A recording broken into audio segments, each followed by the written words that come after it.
শুরুটা করি বিপিএল দিই। আপনি বিপিএল চট্টগ্রাম পর্ব কভার করে এলেন, ঢাকায়ও নিশ্চয়ই মাঠে গিয়ে খেলা দেখেছেন, রিপোর্টিংয়ের কাজটা করেছেন, সবার সাথে কথা হয়েছে, অনেক কিছু জেনেছেন, খেলায় এনজয় করেছেন। দুটো দল তো আসলে বিপিএলের প্লে অফে উঠেই গেল, একদম শেষ ভাগের খেলা।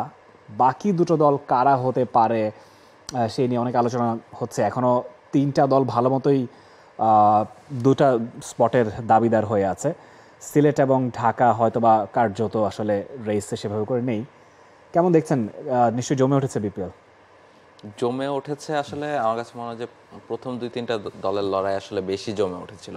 আমরা দেখেছি যে রংপুর এবং বরিশালের ম্যাচগুলোতে বেশ ফাইটিং ম্যাচ হচ্ছে। এমন ম্যাচের আগে আসলে প্লেয়ারদের মধ্যেও আলাদা রকমের একটা স্পিরিট কাজ করে। সেই জায়গাটায় আবার অন্য দলের ম্যাচগুলোতে বা স্পেশালি আপনি যেই দলগুলোর কথা মেনশন করলেন যারা আসলে এখন আর রেসে নেই, তাদের ম্যাচগুলোতে আমরা খুব একটা দেখিনি। আমরা দেখেছি ঢাকা এবং সিলেটকে তারা টানা ম্যাচের পর ম্যাচ হেরে গেছে এবং তাদের মধ্যে যে বেশ কয়েকজন ভালো ক্রিকেটার কিন্তু ছিলেন। ঢাকাতে আপনি যদি দেখেন লিটন তানজিদের মতো প্লেয়ার ছিলেন, মুস্তাফিজ ছিলেন।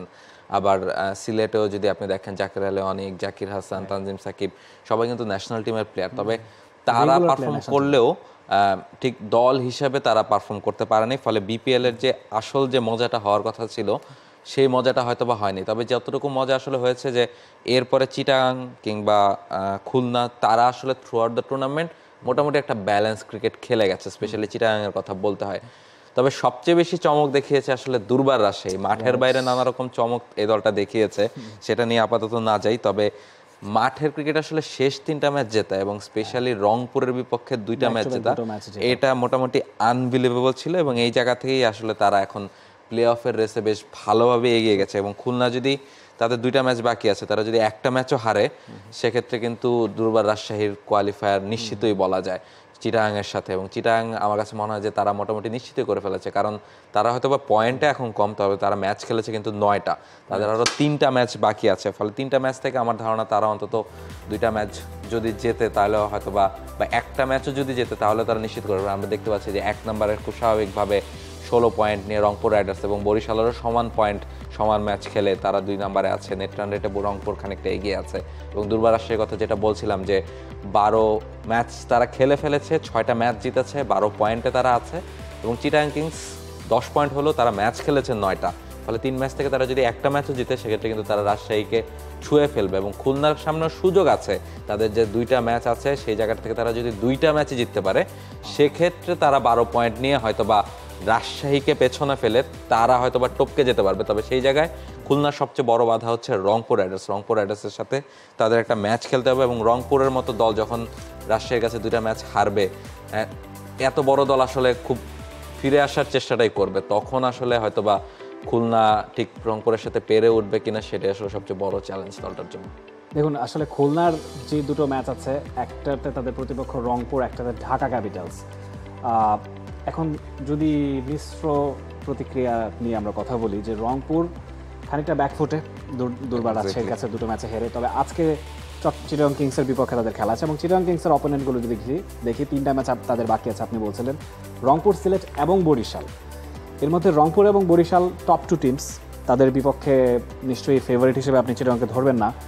সিলেটের বিপক্ষে ফেভারিট ধরলেও সিলেটের কিন্তু একটা মরণ কামড় দেওয়ার তাগিদ থাকতে পারে। তারা কিন্তু চাইবে যে একটা ম্যাচ অন্তত তারা জিতুক।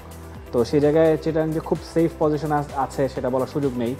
খুলনার কথা বলছিলাম যে ঢাকা ক্যাপিটালসও একটা ম্যাচ, তাদের নিজেদের শেষ ম্যাচ কিন্তু জিততে চাইবে খুলনার বিপক্ষে।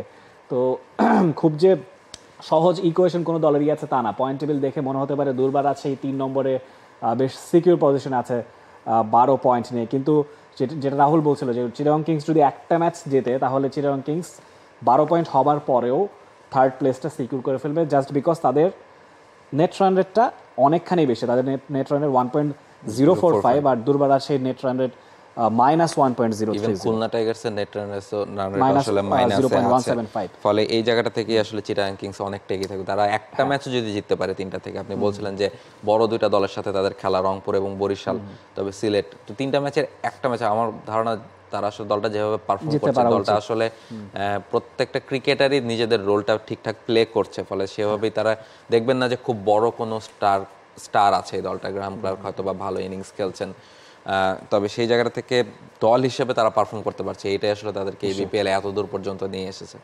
For more updates, subscribe to our YouTube channel and click on the bell icon. Follow us on Facebook and Instagram. Download T Sports app to enjoy exciting games and highlights. Visit tsports.com.